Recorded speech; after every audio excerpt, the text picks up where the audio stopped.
अब हम आगे समीपस्थ पड़ोसी कण की दूरी d तथा परमाणु की त्रिज्या r में संबंध देखते हैं।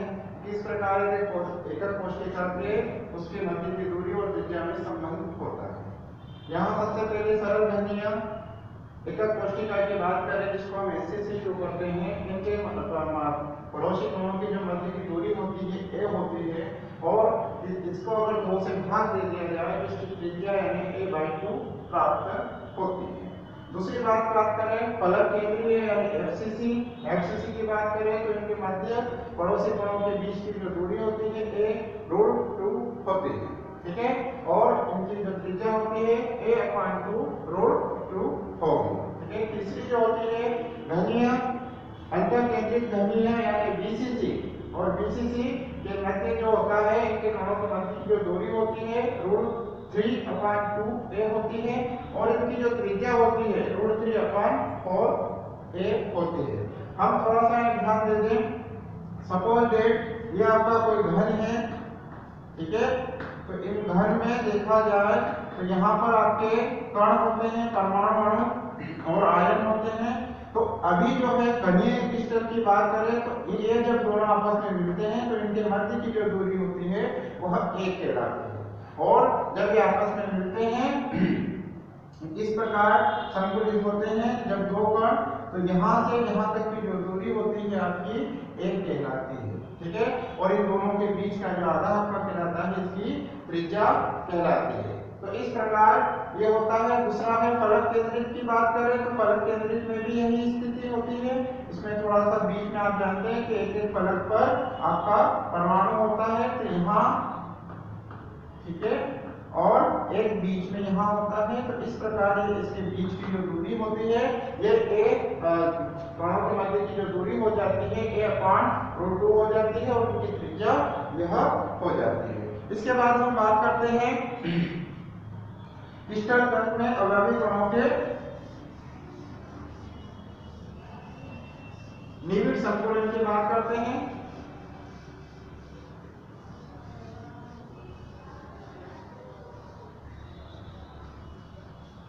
निविड़ संकुलन के क्रिस्टल अवयवी कणों में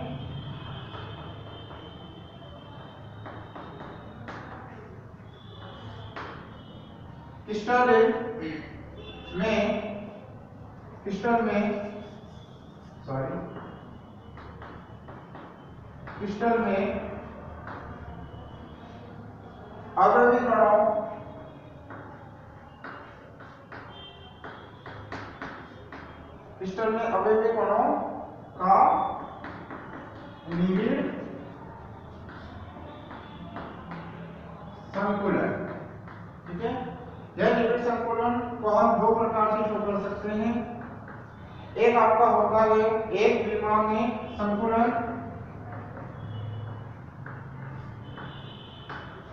एक विमा में निविड़ संकुलन,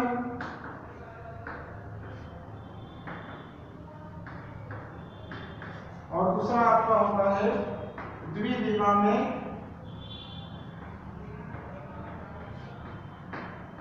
निविड़ संकुलन,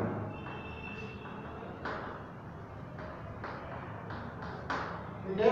एक विमा में निविड़ संकुलन जो होता है, मान लीजिए परमाणुओं को, अणुओं को इस प्रकार से शो किया जाए तो आप देखेंगे यह एक विमा में आपका क्या हो रहा है, कणों और अणुओं को, परमाणुओं का क्या अरेंजमेंट हो रहा है। इस कारण इसको एक विमा संकुलन कहते हैं। और इनमें जो उप सहसंयोजन संख्या होती है, उप सहसंयोजन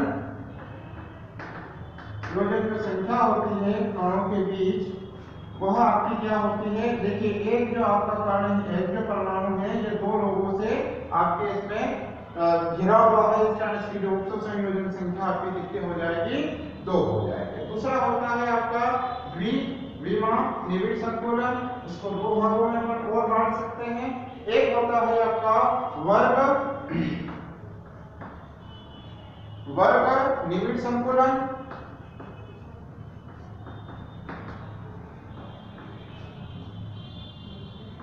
और दूसरा आपका होता है षटकोणीय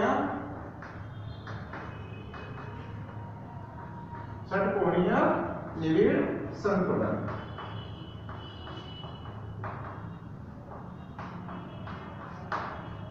वर्ग निविड़ संकुलन में क्या होता है, कणों का अरेंजमेंट एक पत्ती के ऊपर दूसरी पत्ती का होता है। इस प्रकार आपके कणों का अरेंजमेंट होता है। और यहाँ देखिए यह एक वर्ग का निर्माण करते हैं, यानी कि आपका जो एक कण है इन चारों कणों के मध्य होता है। इस कारण इसको हम क्या कहते हैं, वर्ग निविड़ संकुलन कहते हैं। और इसमें जो आपका होता है 52.4% जो आपका क्या होता है, इसमें इसका स्थान का प्रयुक्त होता है। जब इस प्रकार एक बोर्ड की तरह इनको रखा जाता है तो 52.4% इसका जो होता है स्थान प्रयुक्त होता है संरचना बनाने के लिए, ठीक है। और इसमें जो उपसंयोजन संख्या होती है आपकी वो 4 होती है। उपसंयोजन संख्या कितनी होती है, 4 होती है, क्योंकि चारों तरफ से जब आप इसको लेंगे एक कण को लेंगे ये 20 भागे को, तो इसके चारों तरफ से क्या होती है, 4 परमाणुओं से घिरा होता है। इस तरह से उपसंयोजन संख्या क्या होती है, 4 होती है। षटकोणीय की बात करें तो षटकोणीय में जो होता है, अब इसमें जो आपका परमाणु और अणुओं का जो अरेंजमेंट होता है इस प्रकार होता है।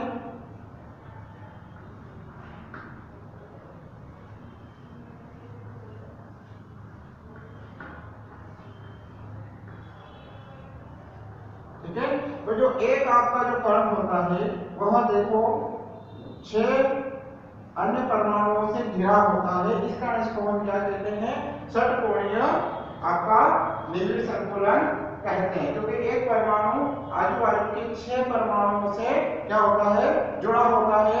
इस कारण यह आपका क्या होता है, षटकोणीय संकुलन होता है।